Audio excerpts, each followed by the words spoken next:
I'm in southwest Montana on the Madison River, getting ready to do some fly fishing.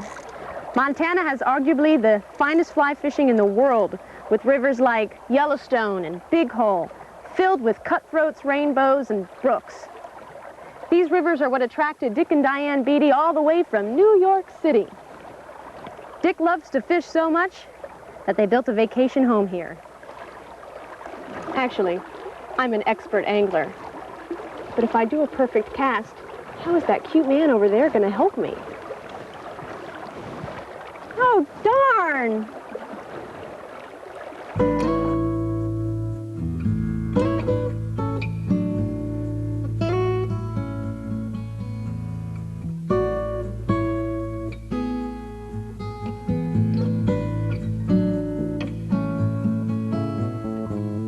We came out to Montana because my husband loves fly fishing. So we were looking for a beautiful property where you could hear the water flowing through. And I very much wanted to build an old traditional Montana home like the homesteaders did years ago. So we came out, we found this wonderful land with a just spectacular view, and we started collecting old barns. This house is built out of stone and logs, and the logs are from 3 old barns that we bought. Those barns were built in 1890, and we bought them from somebody who didn't want them, had them taken apart, numbered, and bought up here by Yellowstone traditions and put back together as part of this house. The stone came from this property. They're from the tailings from the mining, gold mining that used to go on in this valley. And a lot of the other lumber on the inside came from this area. And of course, Diane has done some twig decorations throughout, all of which came from the area. What we wanted to do is, because there's such a spectacular view here, we wanted to keep the house in a sort of dark lodge feeling and have the windows be the total excitement. So during the day, it's not about what's inside, it's about what's outside, bringing that light and that spectacular view in. I like the peace that you feel once you're in the house. That peace travels with you inside and out.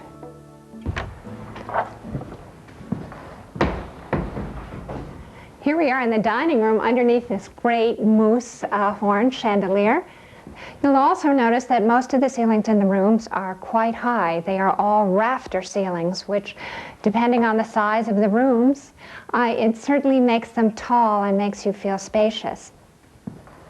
This is a replication of some of the early Adirondack twig work, and we sat down and I designed this with the guys from Yellowstone Tradition and went out and cut the red and yellow and golden and green willows, which are so plentiful out here. We tried to have the color be sort of calm in here because this is really the first entry room, and instead of having the traditional Native American carpets of red, gray, and black, we really wanted to use the warmer tones. So you'll notice in all the rooms, most of the tones are sort of salmon green and a tea color, so that brings out the nice warm color of the wood. Now we're going into the great room, or the barn, which measures about 20 by 36. Inside this room, we decided to incorporate the kitchen space and the living room and a small kitchen table. The focal point of the room is this wonderful hutch, which is a copy of a Russian hutch of the 17th century.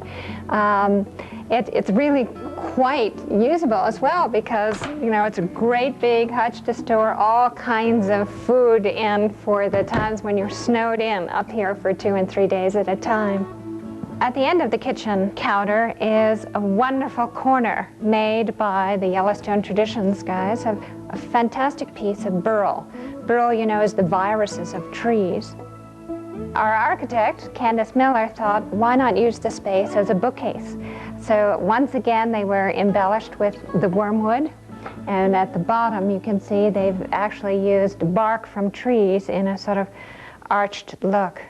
Here's my favorite piece of furniture in the house. This was made by David Leighton, and it's made of old hewn wood, and it incorporates the use of wormwood, twig, and a bit of burl. You'll notice that the paintings in this room all look similar. They're by Michael Coleman, who's a wonderful Western artist. I love all the work within the house. It's a little twigmania, but that's me. For Diana, more twig is always better. And this is especially true when it came time to design a bedroom for visiting grandchildren. The bunk room, as she calls it, looks like it's straight off the pages of Winnie the Pooh. One of my favorite rooms in this house is just up these stairs. Oh, isn't this cozy? With a growing family, Dick and Diana needed some extra space, so they added on this treetops bedroom. Diana wanted to make it the most romantic room in the house. I think she succeeded. I love the warm colors, and every piece of furniture is just perfect in its place, like these patterned pillow shams that Diana made by hand.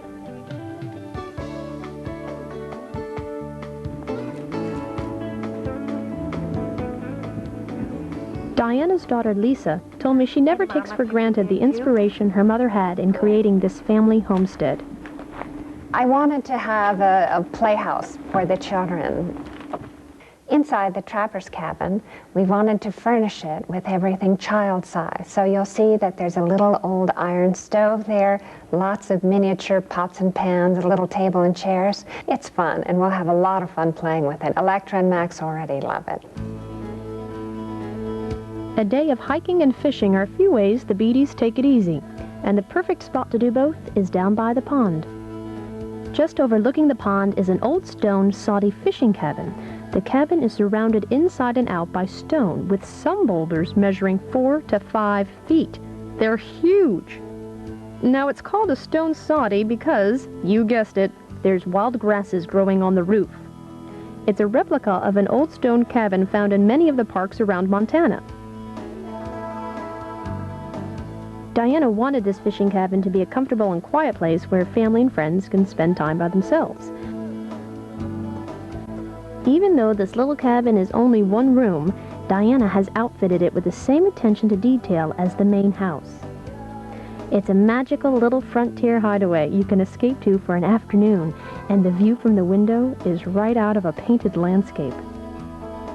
It's interesting when you come out to Montana and you feel the space around you.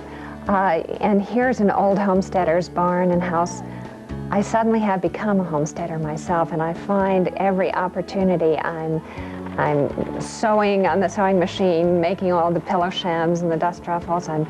Gardening is another great pleasure. Because the sun sets so late out here, I find myself in my garden until 9 and 10 o'clock at night, planting away, adding a few more woolly thyme to the stonework down below. I think we feel very peaceful and calm here.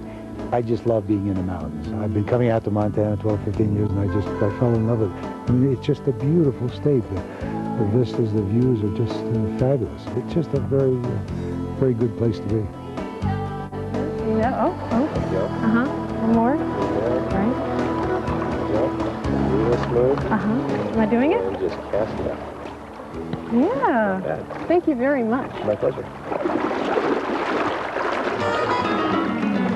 For Dick and Diane Beattie, their vacation home in Montana allows them to enjoy less complicated times. Times that reward you for patience and observation. For them, it's all about being on a homestead. And as Diane says, when she gets here, she turns off the computer. She takes up all the household crafts with joy. One more.